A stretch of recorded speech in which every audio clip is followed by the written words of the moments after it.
Celui qui se sent obligé de se conformer à un code moral, s'imagine nécessairement une transaction secrète entre lui et Dieu.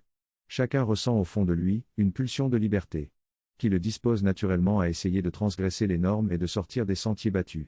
Pourquoi ? Parce que vivre c'est expérimenter, c'est aller à la rencontre du nouveau. Et c'est refaire différemment ce qui avait pris racine dans de vieux sillons. La pulsion de vie est exactement la pulsion de liberté, c'est le désir de tout ce qui est différent, et c'est la volonté de marcher sans cesse vers de nouveaux horizons. C'est quand l'étincelle de vie est malade dans le cœur ou dans l'esprit, que la personne se met à craindre de sortir de ses repères, et se met à avoir peur d'introduire du changement dans ses habitudes et dans ses usages. Si la vie en vous se porte bien, alors vous avez le goût de la découverte et de l'exploration, qui est la même chose que l'élan de transgression et d'innovation. Mais voici. La confusion est vite faite, entre le fait de la transgression, et le fait de mal agir.